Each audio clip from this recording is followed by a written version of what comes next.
Zombies occupy a very strange section of our media. They are both a horror villain, a monster that appears in horror movie after horror movie. Something that can be used for an easy little concept. You just get some dudes, you dress them all up in a little bit of gory face paint, and you got zombies. Easy enough to deal with. Or they could be thrown in comedies or dramedies, something that doesn't really focus on the zombies themselves, but more these situations that come from it. They come in many different forms, but the point that I'm trying to make is that they are a very versatile villain. They're a very versatile topic, something you can slot in to so many different stories and just get something out of it. Are you looking to make a series that has horror elements but also contains a number of allegories? It could be about classism, racism, consumerism. All these different types of topics can all be explored through the medium of zombies. There's gritty, straightforward survivor stories like The Walking Dead, or more inane pieces like Shaun of the Dead. There's the horror of people slowly losing their minds from tense situations, not listening to a voice of reason that you get from the originator of most of the tropes of the zombie series in Night of the Living Dead, George A. Romero's fantastic work. Or you have his follow-up, Dawn of the Dead, which deals into more consumerism and fluctuates between exploring what life is like after the fall of civilization while also being a bit of a weird comedy, with pie fights occurring in the middle of a zombie-infested mall. It is a strange movie that I love a lot. Or you have more wacky takes like the Return to the Living Dead series that just go completely insane. And this is dispatch. Do you copy over? I'm in dispatch. Send more paramedics. Getting back though to why I mention any of this here, when the anime Zom 100 was originally announced, it scratched the exact itch I'd been looking for with zombies. I don't generally have a lot of desire to watch zombie-specific shows. There's been a number of zombie outbreak anime, like of course High School of the Dead, which is just, it's High School of the Dead. It's what else do we need to say about it? But Zom 100 has a hook and take on zombies that I just could not turn down. It follows Akira Tendo, a recent graduate from university at his third year working at an exploitative production company. Specifically, they're a production company that makes advertisements, and on Akira's first day at work, he pulls an all-nighter, quickly realizing the harsh realities of the Japanese labor market. All of his coworkers comparing how much unpaid overtime they've done the past month, or showing how Akira clicks away at his work while his abusive boss screams at the top of his lungs at every single person. After 3 years of working at this company, he is run to the bone every single day, feeling like a nightmare, every day wishing that he could just end. He's a man about to hit his breaking point when one day he wakes up and realizes that the world has taken a little bit of a sudden change as zombies exist. As Akira desperately tries to escape a horde of zombies chasing him down, he makes a realization during this time that it doesn't matter that he's about to be late for work because there's not gonna be any more work. He doesn't need to go to work at all. He's free. And that's the happiest day of his life. As the world burns around him, as jet planes crash into the ground, he's happy. The series then details him finding a notebook and writing down every single thing that he wants to do before he turns into a zombie, finally trying to live the rest of his life to the fullest. Along the way, he meets a number of allies like Shizuka, the cold, calculating planner. There's Akira's best friend from college, Kenichiro, who, while he had a successful job as a high-stakes real estate agent, has finally decided that he's gonna live his life to the fullest and become a comedy star, although most of his comedy involves him stripping naked. And rounding out the party is a German tourist who's also a hardcore Japanophile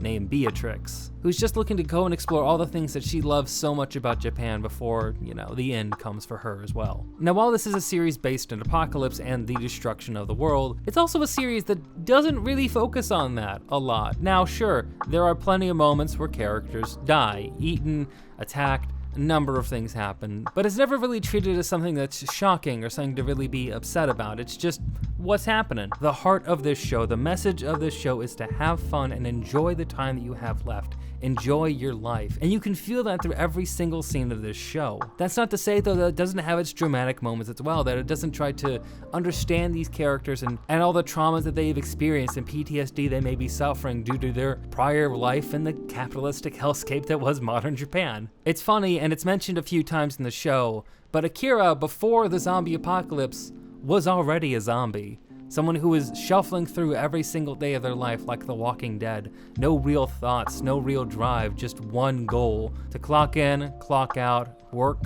work, work, every single day. But in actual zombies coming and destroying the world, he's broken from that cycle and found his way to live again, to be a person again, to understand what it is to have dreams, goals, and ambition again. And that's the point of this series, and I admire and love that messaging so much. I've also got to say that production value is insane on this show. Now this show is animated by Bug Films, which is a studio made up of former members of Oriental Light and Magic, which is a studio that's done a whole bunch of anime like Komi Can't Communicate, Odd Taxi, Summertime Rendering, as well as, of course, the 90s Berserk anime or Pokemon. But one thing Oriental Light and Magic is known for, especially nowadays, is their chaotic and toxic work environments, which is lampooned a little bit in the first episode of the series, where everyone who's putting on their production company badges, the logo on it looks suspiciously similar to the OLM logo, which is a funny and not so subtle jab at their former employer, though we'll get back to a little bit of the irony in that message a little bit later. Right now, though, I do want to say that Bug Films absolutely killed it with this adaptation. They are able to so vibrantly portray a zombie apocalypse. The coloring, the lighting, the staging, some of the complex animation scenes that are put into this episode, especially episode 1, but this continues throughout every single episode of the series, is immaculate. It is a beautiful show, and one of the things I love the most is that all of the blood in this series is Technicolor, because as you've surely seen while I've been talking about this here, all these zombies are splattered in blood, but it all just looks like a bunch of fun paint. This is one of those small changes that takes it further from drama or horror and more just to fun like comedy, that makes you forget all the horrors of things happening around you, all the people dying, suffering, the world collapsing all over, and keeps you focused on what matters, which is that Akira and his friends are having a great time right now. I also absolutely love the opening for this series because it's another example of that fun energy, with zombies dancing and having fun all over the screen with our main characters, perfectly encapsulating the tone and style of this series while having a banger song just make you feel like you want to dance the entire way through. 2023 had a lot of amazing openings, but this is actually without a doubt my favorite. It's the one I listened to the most. I loved Jujutsu Kaisen had a great one, Frieren had some amazing ones, but this is my favorite opening of the entire year, and it's not even close. But with that opening, it actually comes to a very important topic, which is the production of this show. Now, I don't think people coming back to this show from years later are really going to have any kind of care, or, it's not really going to affect your enjoyment of this show to understand what had happened. But I do want to be clear, there were a number of production issues that occurred with this anime.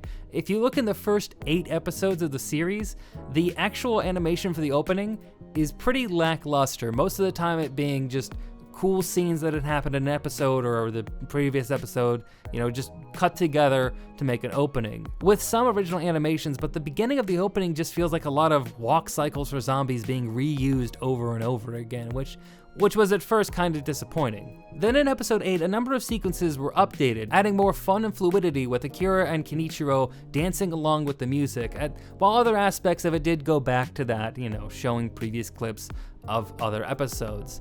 And then in episode 9, you saw the full opening come together. Now, this is a clear example of the opening just not being done, and people only having time to go back to it little by little, episode by episode, with you only really seeing those kind of marked improvements in episode 8 and 9. But this wasn't just limited to the opening, as the series itself faced a number of delays. Now, some of them are not the studio's fault. A couple of them were due to, I believe, the Cricket World Championship that was going on. But the final 3 episodes of the series, episode 10, 11, and 12, were pushed back from their original date that they were supposed to come out, if it was following a normal release schedule, which would have been in October, early October. It got pushed all the way to December 25th, where all 3 episodes were released at once. This was clearly not intentional, and it had to do a lot with just production problems that had occurred, delays that had been occurring, and this is something that is occurring more and more in the anime world, and I'm fine with the fact that it occurred. Like, it doesn't matter to me personally that they had to push everything back, because 1, we got all 3 episodes at the same time, which they were a 3-parter. I'm not going to talk about anything about it, no spoilers, they're amazing. But it is really ironic that an anime which is entirely focused on a character who is celebrating their life, escaping from a toxic, mismanaged production company, is animated by a company with toxic mismanagement. Now, again, Bug Films is a new animation studio, and hopefully this is not something that will persist with other productions that they do, because I am excited to see this team have more productions. They knocked it out of the park with this series. Animation-wise, production-wise, it looks beautiful outside of those delays, which again, don't matter for the real finished product, but does have a lot of bearing for how a series will perform with people, how it will stick with people. I'm sure there's a lot of people who just haven't gone back to watch the last 3 episodes because it's been such a long gap between them. 2023 was a year that kind of showed a lot of the cracks in the anime industry, the constant overworking that's occurring, from the fiasco that was the season of JJK, which, while technically amazing, was lacking in a large number of ways and was hell for the people who had to actually make the show, to Zom 100 or Nier Automata having large delays due to just mismanagement that occurred throughout these studios. Studios chomping at the bit to make as many shows as they can for as cheap as they can, not trying to sacrifice on the quality because they don't want to do that. Animators working their hardest to make sure that they have put out amazing work while suffering and killing themselves slowly, like Akira was at the beginning of this show. It's sad, it's depressing, it's something you should be aware of as an anime fan, and hope, pray, and support changes to the anime industry to protect these animators and their works. There needs to be more studios like KyoAni, studios that salary their workers, pay them fairly, allow them to have creative freedom, as opposed to studios like MAPPA, which may make a lot of great anime, but at a significant cost to the people getting burned out of the industry. But anyway, those are my thoughts on Zom 100. It's an amazing anime that in a vacuum just has everything you would want out of a show. It's a perfect show for anyone. Even if you are tired of zombies, you should check out Zom 100 because it's a show that'll have you smiling and enjoying it all the way through, especially if you're someone who's jaded by capitalism. This is the show for you. If you ignore the outside perspective, which is all the horrible effects of capitalism in the production of this show. So, you know, it just is what it is. Again, I love the series. I think the animators absolutely killed it with some very complex, amazing sequences, but that just is what it is. So if you like this video, be sure to like it. Please comment your own thoughts on Zom 100 and what you feel about it, and subscribe if you want to see more anime reviews similar to this. Thank you very much for watching, and I hope you have a great day, a great night, or whatever it is you're having. And stay rad.